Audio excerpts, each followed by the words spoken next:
Hi there, it's Nathara again, and I'm back with another lesson on spellcasting.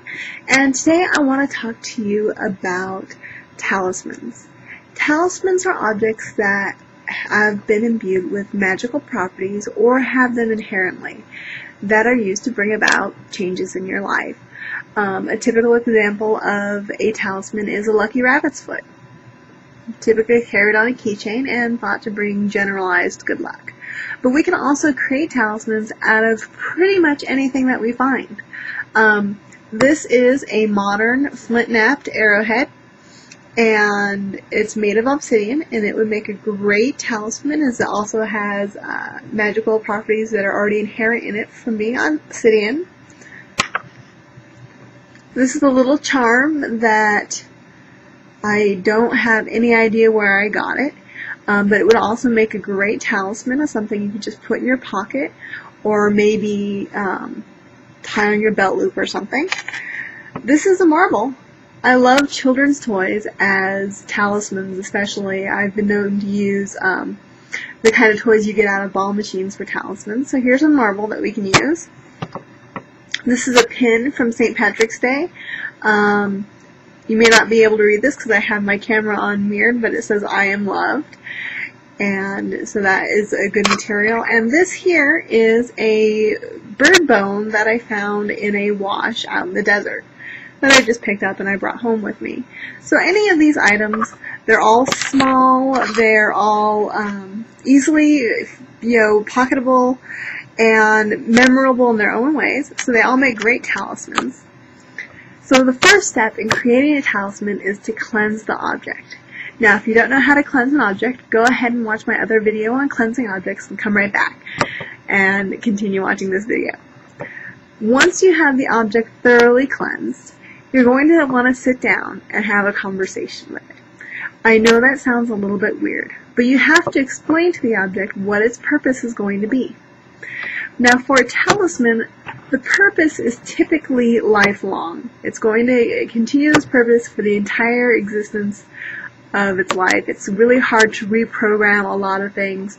Stones, gemstones, and precious minerals and metals are much more easily reprogrammable, but things like a marble tend to only take once. So, you're going to sit down, you're going to have a conversation, and explain to your talisman what you expect from it. So, say for example, I have a speeding problem. Just an example.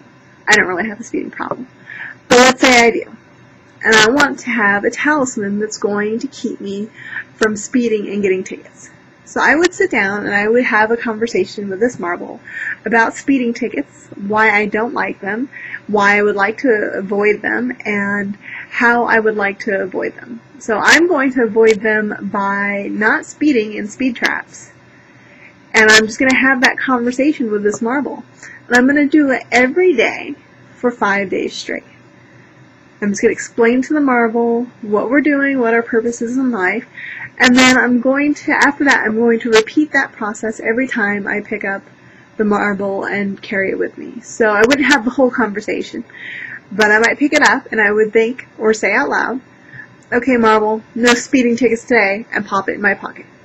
And that's it. Talismans are pretty easy and simple things to make.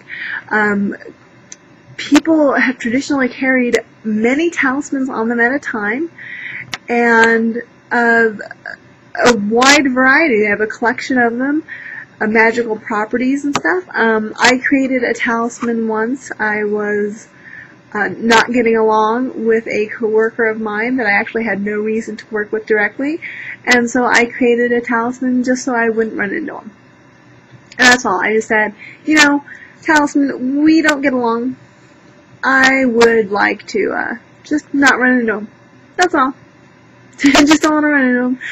And whenever I carried that talisman, I did not run into him. And every time I ran into him, sure enough, I had forgotten my talisman. So that's talismans in a nutshell. Easy, simple magic again. Pretty cheap. I resonate really well with toys and stuff, so I tend to go along with that. But you might find that you like marbles or organic materials, things like that. So go ahead and explore and try it out and let me know if it works. If you have any questions, you can always ask me here or visit my blog at http://nathara.wordpress.com. Thanks.